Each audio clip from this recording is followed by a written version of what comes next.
to talk about remote viewing the news. Remote viewing the news is a project I started a little over a year ago. It's like end of December, beginning of January of last year. And what we do is we pick a site, a website, a news website, like a popular one. New York Times was one where we had a lot of hits. Reuters, AP News. Ended up moving to trying to see the top picture at the top of r/art the next day also. Whenever I wanted to try and separate from the news cycle a little bit. But the idea was the picture at the top of a news site is just another target.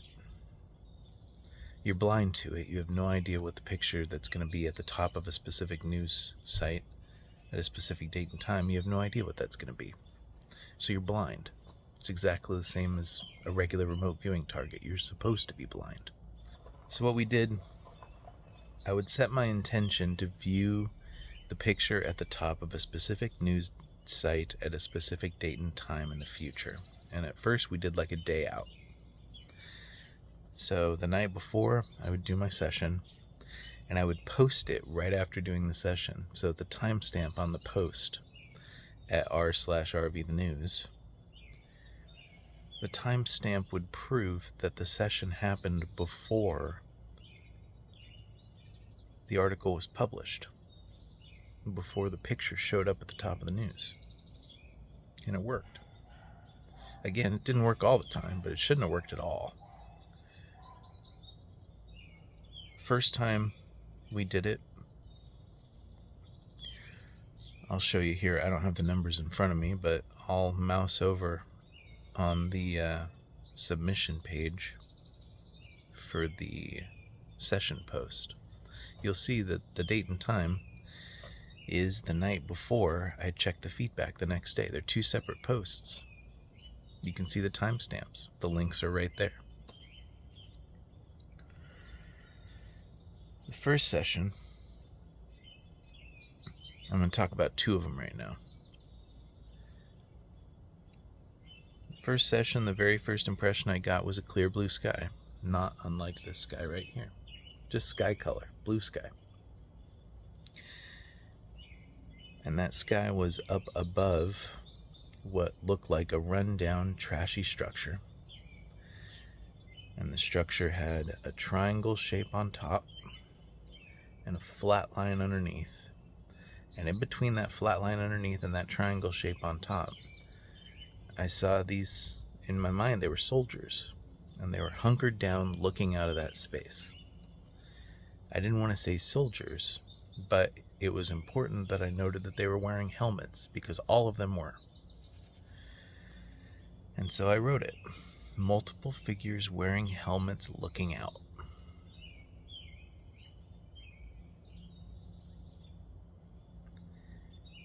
The target image was a Supreme Court building, and I would know that the next day, but that article wasn't published until hours after I posted my session. There was more. I noted that there were diagonal angles that were both going up at about 45 degrees, which is about right. And I said it was some trashy structure outside. Now, the Supreme Court building, I don't know if you'd call it a trashy structure or not, but in my opinion, it has seen better days. So that was that session.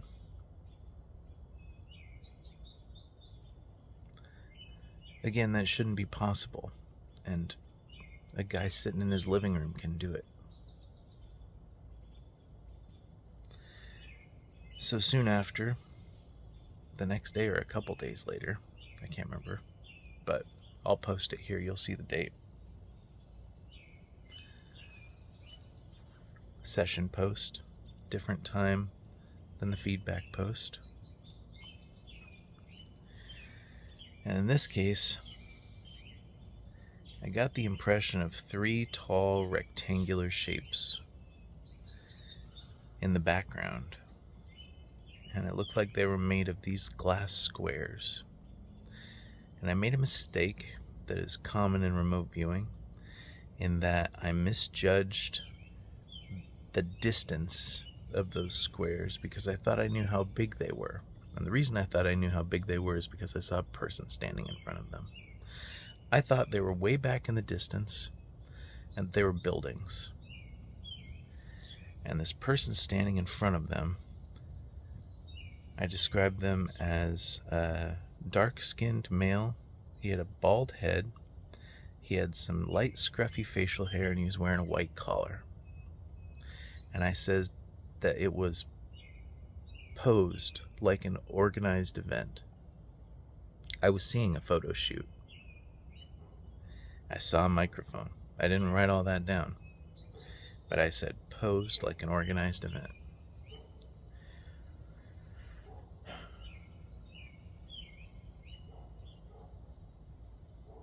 The picture was Senator Chuck Schumer and a guest that he had brought with him, standing in a microphone at a posed, organized event. And Chuck Schumer's assistant is a dark-skinned man with a bald head. It looks like he has some light facial hair in the picture, but I can't really tell. There's a little bit of a shadow there. And behind him are 3 tall glass windows. I misjudged the distance. They weren't buildings in the distance. It's the same shape, same composition, but they were just windows.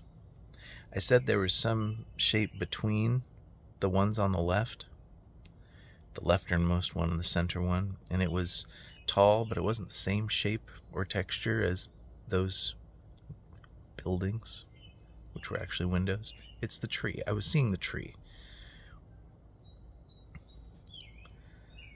I also said that there was water on the ground between, or water down below, I should say, between the person who was taking the picture at the posed event and the shapes in the background. All that's there. All of that information is good. Again, should be impossible. These were back-to-back sessions. A guy in his living room. Remote viewing the news is a powerful project idea. It's powerful because it's useful. One of the criticisms that people have about remote viewing is, well, yeah, it's cool, it's a parlor trick, but what can you use it for? It sort of seems like being able to see the picture that's going to be in the news the next day or describe it accurately is pretty useful.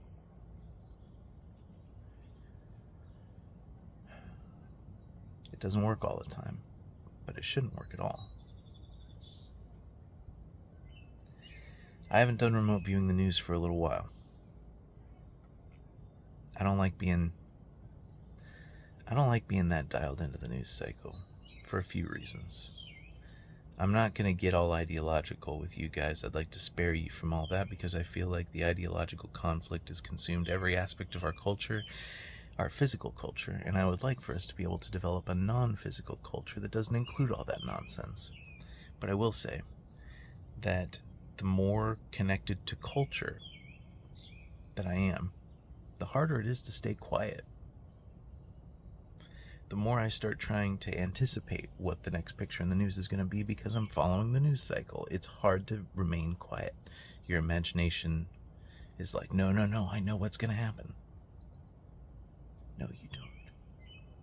You don't know what your target is going to be. You need to just describe it and stop guessing. Stop guessing. Stop grasping for naming things. That's not what you're supposed to be doing. You're supposed to just be describing things. Culture has a way of, in my opinion, again, all this is just some old man's opinion. Take it for what it's worth.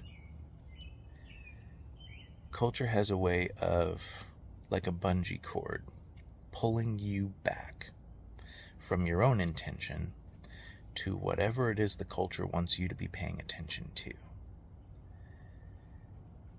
And there's a number of ways they can do it. There is never a time where there's not some sports event going on that's super important that everybody's trying to tell you, man, you should be paying attention to this. It's a big deal. There's never a time where there isn't a political event where everybody is telling you, man, you should be paying attention to this. This is a really big deal. The culture is trying to pull your attention towards what it wants you to focus on, which is anything other than your own intention for your own life. People can be incredibly powerful, but only if they set their intention for what they want in their own life and then stick to it. If you allow yourself to be pulled back by that bungee cord of culture all the time, the capacity that you have for taking power over your own life will be so significantly diminished that you might as well not be driving your own life at all. You're just following the current of culture. And that keeps you from realizing, understanding, or even being able to picture your own potential. The worst thing about our culture is even our dreams are small. People dream about being millionaires. You know how many millionaires there are out there? You know how cliche their lives are a lot of the time? How cliche their motivations are? That's your dream? Just be thinking about arguing about the money all the time? And then you come out and you say something like, anybody can view the future from their own living room. Everybody tells you you're nuts. That's not possible. Because in our culture, even our dreams are small. We're told they're supposed to be small. It's only possible if it's small. None of that is true, but it is repeated relentlessly through ridicule to the point where you anticipate that the culture will reject any sort of outrageous notion. And so if you have an outrageous notion, you censor yourself. Don't do that. This is your life. You can have what you want for your life. I was talking to my kid the other day about being a pilot. He's interested in it. He's tossing the idea around in his head. But before, he didn't want to be a pilot because he didn't think that that was a path that was available to him. He was like, I couldn't do that. Other people do that. Get paid to fly through the air like a bird all the time? That sounds too incredible. So I'm sitting there talking to him, and I'm like, listen, this path can belong to you if you choose it, if you set your intention, and then if you don't get distracted in your life. Commit to the path that you want, set your intention, and follow it until your life develops into what you want. It is your life. It doesn't have to stay as small as the culture will allow it to be, because you can just ignore the culture. That's the best part about it. Once you start living your own life, you disconnect from the news cycle and from all your political obligations and from all of your calendar obligations as much as you can. I mean, everybody has to follow calendar obligations and family obligations and stuff like that to a certain extent. But as much as you can, if you can separate your attention away from those things, cut out all of the nonsense as much as you can, all of a sudden you've got a lot more space available to consider whether or not those outrageous notions are really so unrealistic. You can see the news tomorrow. You really can. I'm going to show you some more sessions from this project. We got a lot of hits on it, and I am going to jump back into it again, but at the moment, I'm pretty happy staying separate from the news cycle. So, anybody else is welcome to post their sessions there, though. If you'd like to try a future news session, you're welcome to post it, and I'll check it out, and I'll follow the site that you're targeting at the specific time, and we'll see whether or not you get a hit. There have been at least 2 other people using the site who've done this. All right, I'm going to go. I hope you're doing well. I hope you're practicing. Be encouraged always. And remember that you can do this. All of you can do this.